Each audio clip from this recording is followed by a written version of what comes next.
at NMAX. Nahulog to.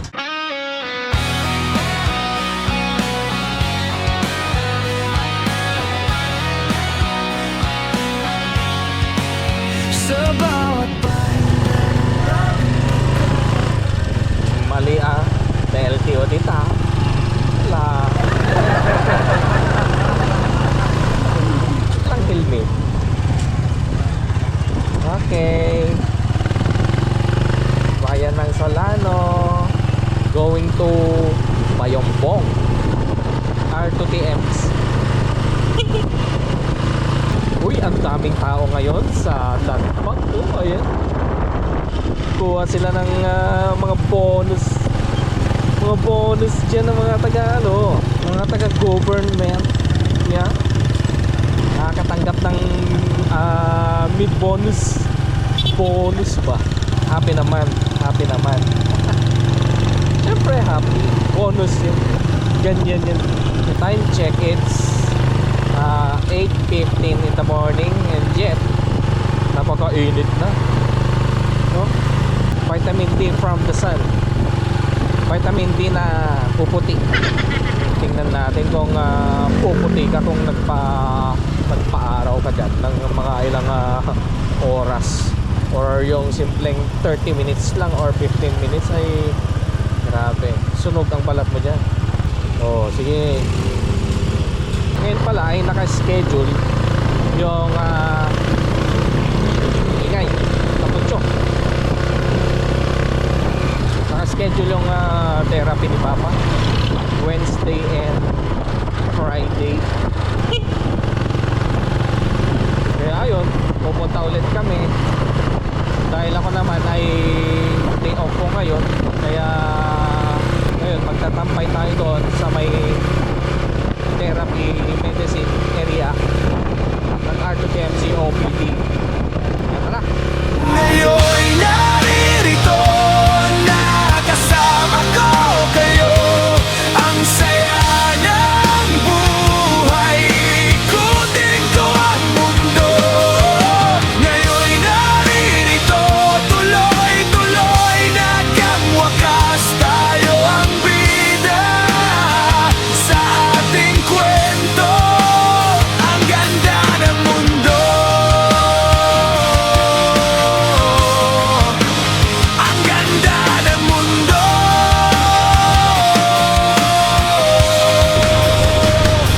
At nandito na tayo sa vicinity ng R2TMC OPD. Yung OPD nila dito lang sa baba, para hindi na makyat sa taas sa bundok doon. ER lang yung nandoon sa taas na part ng R2TMC.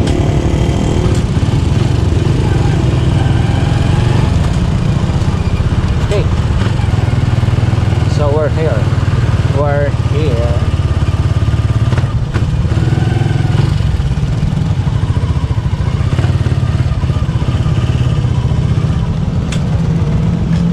Okay. Let's go tayo ng saglit. Galing ko to. Wala ko ng wheelchair. Wala yung tungkod niya, di ba?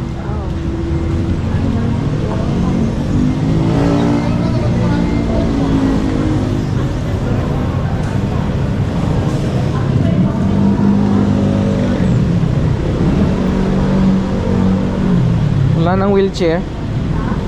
Naubos. Ito na lang. O, diba? Okay, let's go.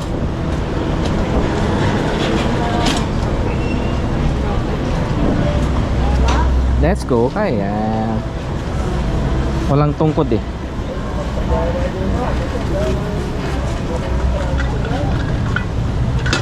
Sira.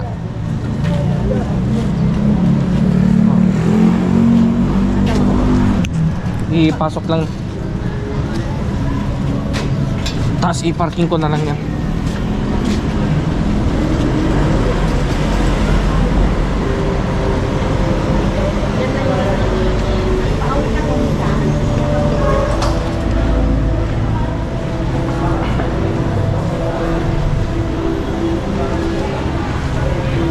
Okay. Hanap tayo ng parking. Oh, excuse me.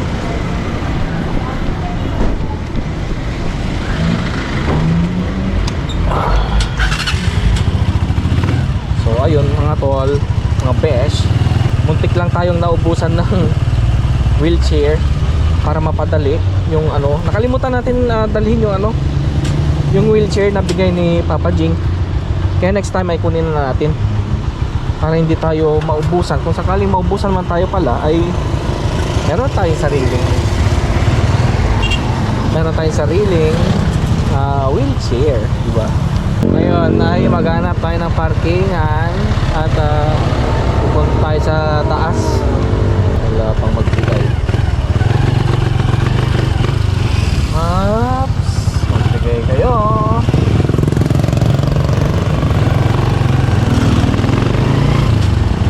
Ito lang yung mahirap kasi dito. Ang hirap maghanap ng parking kasi alam mo naman, ayun, alam ko meron tayong mahahanap na parkingan. No, diba? Ayan. Okay, so i-park lang natin ng maayos to. Ito i-fold na natin para naman magkasya, no? Ayan. Parang kotse lang yan. Oh. Diba? Tara na, tawid na tayo. Let's go. Ay, may napansin pala ako dito sa may carrier. Ayan oh. Nawawala. Oh. Wala yung kanyang bolt at end nuts. Nahulog to. Kaya naman ayan, ganyan na muna siya. Bilhan na lang natin mamaya. Dala pala natin yung tubig natin dahil kailangan natin ito maging stay hydrated, no? Sa lahat ng pagkakataon, oras.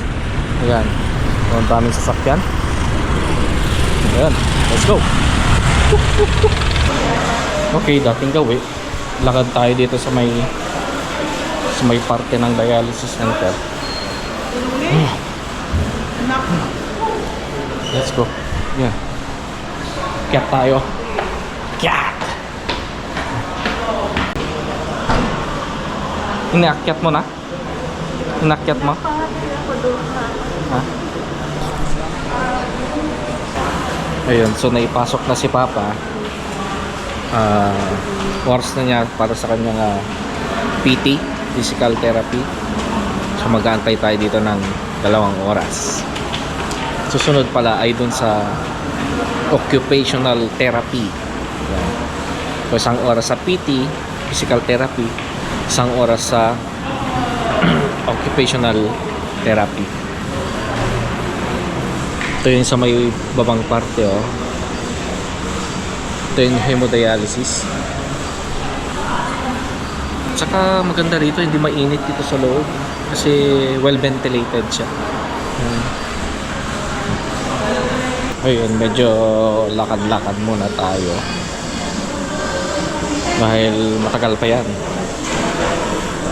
3 yung elevator nila pala dito mga tol sa may OPD. Yan 3. 1, 2, 3. Ito naman yung papuntang sa may ER. Ayan, sa taas. Sa kabilang building pa. Ayan. May hagdanan dito. Pwedeng yung mga nagte-therapy, physical therapy, pakyatin hanggang doon sa taas, no? Tingnan natin kung hindi sila makarecover agad, no? Ayun. Nagpapasalamat nga pala ako sa mga nagte-therapy kay Papa. Yan, shout out po sa inyo. At napakaganda po yung improvement ni Papa. Kasi dati-rati hindi niya nagagalaw yung ganito na yung kaliwa. Saka hindi niya masyadong nagagalaw yung kaliwang kamay niya. Pero ngayon, napakalaking improvement na nito. Kasi nagagalaw na niya, and nako-close open na din niya yung kamay niya, then nagagalaw niya ganito kahit pa konti-konti, and then medyo nakaka-balance naman na siya, pero kailangan talaga na may kasama siya, si mama, ako, na mag-guide kasi may tendency pa rin na mawalan siya ng balanse o maaksidente, hindi nakahawak ng maayos, mga ganun.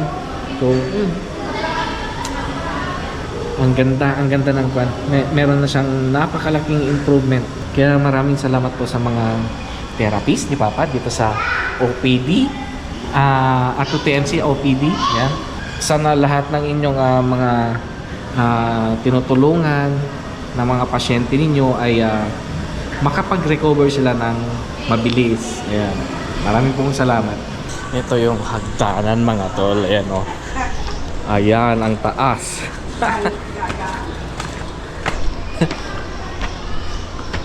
Dito sana sila mag-therapy, no? Akyat hanggang doon sa taas, tapos bumaba. Ilang steps din yan. Okay, muna tayo dito, tambay. Antayin natin mag alas 11. May isang oras pa. Tayo na sumabay sa ihip ng hangin, sa ilalim ng dingding ng mga bituin. Wala na akong mahiling pa, dahil ang langit ay saksi sa ating dalawa.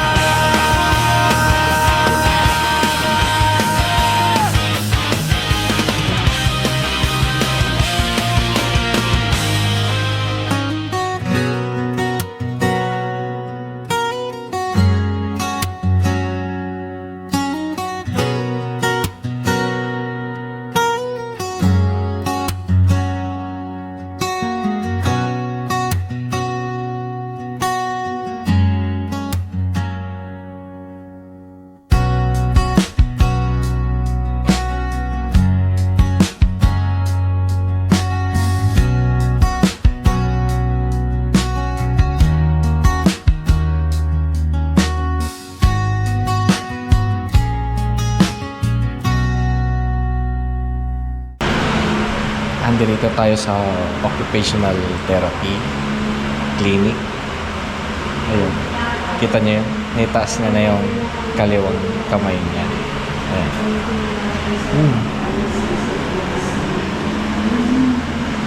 Sama na si mama. More effort para sa mas mabilis na recovery ni Papa.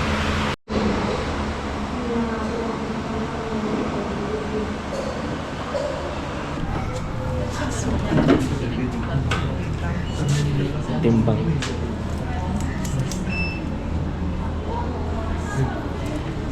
Bigyan na siya ng weight.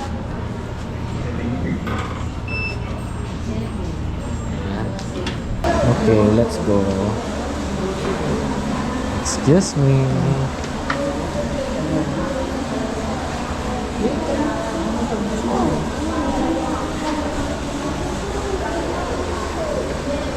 Dan tapos na naman ang isang araw. Okay, mag-alcohol muna tayo. Yan. Pagod. May kakaroon na ng pakiramdam motor yung kaliwa. Bawal ganun kasi baka hindi siya bumalik kung lagi naka-laylay. So dapat let's go.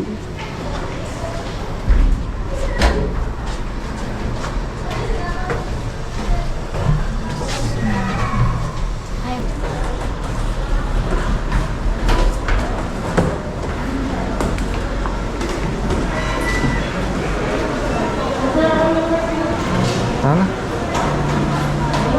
Kukunin ko pa yung Tri-C.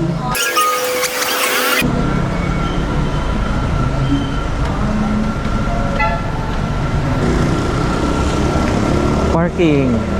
Parking natin. Yan, yan. Nilugat mo. Ang parking ng nilugat mo. Doon sa kabila. Kunin ko lang.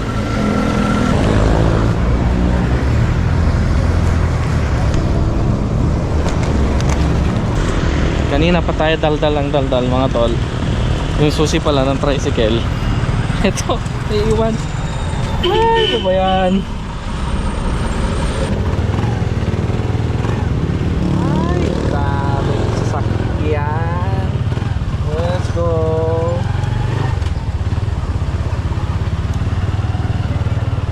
Yan. Okay.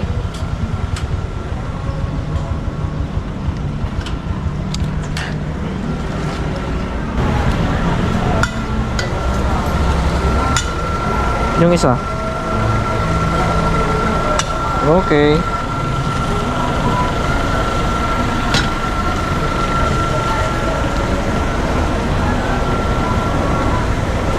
Ay, kaya.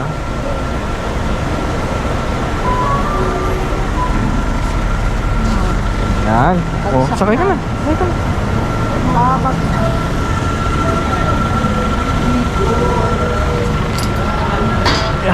Lagay na natin to. Sabay tanggal ulit mamaya. Let's go. Go dahil oops, may bata. Yung nasira natin or yung nahulog na bolt dito sa ating carrier dito sa likod ng tricycle. Uy, lagi biglang tigil eh. Ay nako. Kahit ilang beses nang nasaktan, hawak pa rin kita sa isip at laman. Di ka mabitawan, di ka malimutan, parang sigaw na ayaw manahimik. Ikaw pa rin ang balik, sigaw ng puso ko. Kahit ubos na ako.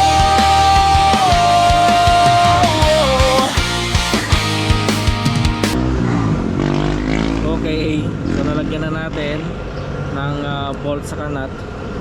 Okay na, tara na. Kahit ilang beses na